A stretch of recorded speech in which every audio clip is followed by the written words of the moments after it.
Hi, and welcome to this lecture on Case in Point. In this lecture, I will go over a practical use case of a persona that I created for the clients.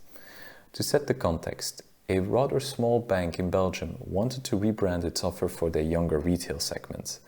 The bank was experiencing a high churn rate because more and more of their older customers passed away and thus left the bank. In order to counter this trend, the bank wanted to bring in younger customers, but quickly noticed that they were a little out of touch with this new generation. The needs and behaviors of those younger segments were completely different compared to the older ones that they were used to serve. This is why the bank wanted us to create a persona for that younger segment. It was to better understand their needs and wants. You have to know that customers in the young retail segments are quite fickle compared to older segments. These younger customers want instant gratification, are not very loyal, have very high digital expectations. They also just want to understand the essentials and prefer not to be bothered with boring details. So not an easy segment to please, but a necessary one if you want to still have a customer base as a bank. So how did we tackle this? Well, we used the 6 steps to plan our analysis and then we got to work. As a small reminder, the 6 steps were data collection, establishing the number of personas, the persona creation, the persona validation, the persona promotion, and the persona maintenance. Step 1, data collection. First of all, we decided to limit the scope of our data collection to key age generations. We only looked at millennials, Generation Z, and Generation Alpha. So, millennials are people that are born between 1981 and 1996. Generation Z are people that are born between 1997 and 2012. And Generation Alpha are born after 2012. The bank was only interested in customers that had the ability to generate capital for themselves. So, Generation Alpha was removed from our scope, as they would probably rely on their parents for money. This leaves us with 2 generations, the millennials and Generation Z. Within Generation Z, we made an extra segmentation of minors and non-minors. We decided to only consider non-minors as they have full ownership on their financial assets. Note that it's possible to also create a strategy for minors, but this was out of the scope for the bank's needs. Now that the scope is defined to these 2 segments, we basically used 3 different sources of information. We used a combination of desk research, qualitative research, and quantitative research. We started with desk research on each generation to get a better idea of what we're dealing with. This means reading reports, surveys, specialized sources, and most importantly, the client database of the financial institution. You have to know that databases are like digitized gold for banks. They can target their customers with extreme precision and at the exact right moment. This helped us to map the demographics of our personas. But we were also able to identify certain spending patterns and other behaviors such as moments of truth. Did you know that one of the most important moments of truth for a customer when they choose their bank is the moment they want to buy a house? This is because of the mortgage. A moment of truth is very important for a bank as it's when they'll be able to acquire or lose a customer for many years to come. But I digress. After that, we went with a qualitative research where we did an in-depth interview with clients from each generation to get a better understanding of their needs and who they were. This was the most valuable source of information to build the image of the persona and the description. You really get a sense of who your customers are during these type of interviews. And we then finished with some quantitative research to answer questions around broader patterns that we discovered in previous interviews. We asked the bank to conduct one large-scale survey to better understand the spending behaviors of those 2 generations. We noticed that millennials have a better sense of saving and are more loyal compared to their Generation Z counterparts. Both, however, want instant gratification and won't hesitate to jump ship if the customer experience is below their expectations. This concluded the data collection part. In step 2, it was time to define the number of personas. In order to keep it simple, we proposed to create 1 persona per generation. This would also help us later in the promotion of the persona as stakeholders can easily keep both in mind and attach them to a generational concept, which is something very tangible and present in a day-to-day environment. Now it was time to start creating our persona. For sake of simplicity, I will only show you the Generation Z persona that we created. I present to you Emily.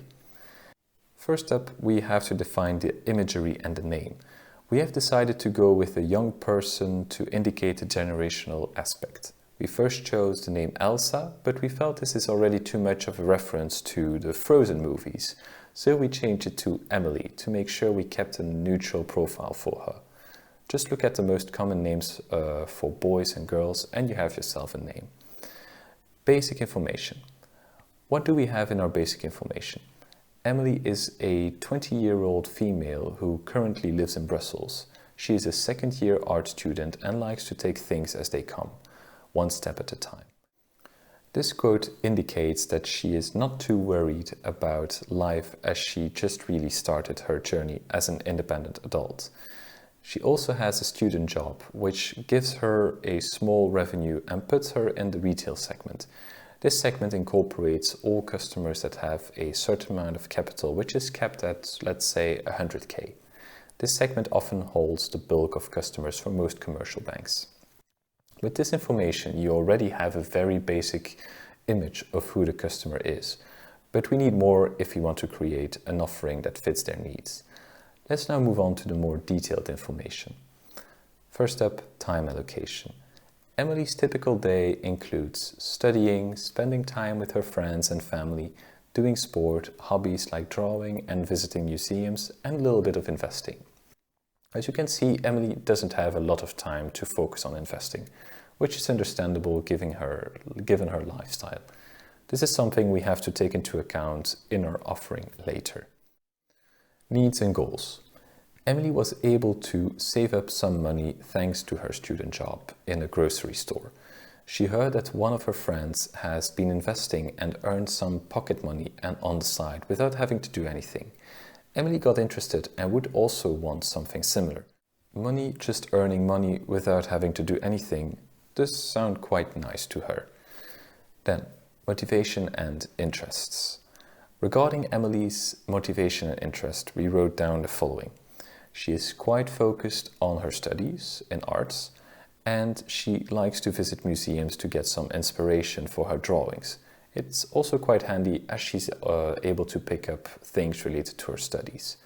Emily also really likes to spend time with her friends and family. Sitting together with them at a terraske with a cocktail or a beer is one of her favorite activities. She also likes to do padel with them, which is handy as it helps her to stay in shape. Moving on to her frustrations. Emily doesn't like to go to the branch to fill in investment-related documents. Why can't it be done digitally, she's thinking. And she doesn't want to spend time knowing what the difference is between a stock and a bond.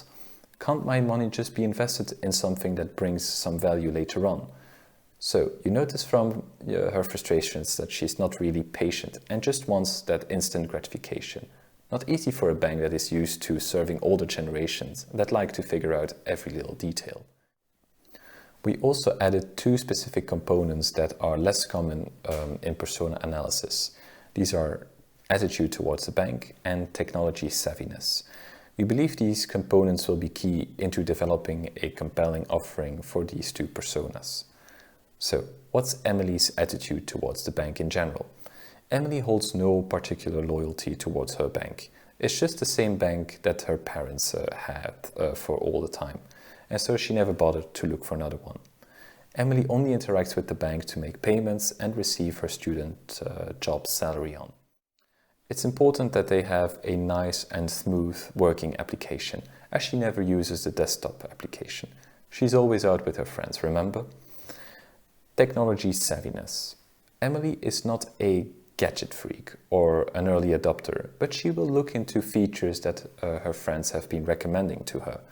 Emily doesn't want to figure out all the details, just the essential features that matter. Voila, we now have created a persona for our Generation Z customer, which can be used for a great number of things. Please note that this is just an example or a proxy of that customer base. It's not a marketing segment that you can target with campaigns, but it gives an image about the customer that we are designing a solution for. It helps us to direct our decision making when designing an invest dashboard for a younger segment, for instance. Would you add a great deal of dashboarding functionalities like sorting, filtering, grouping, or keep the dashboard rather light with just the essential features? Taking a look at Emily, the second option sounds more like the thing she would prefer.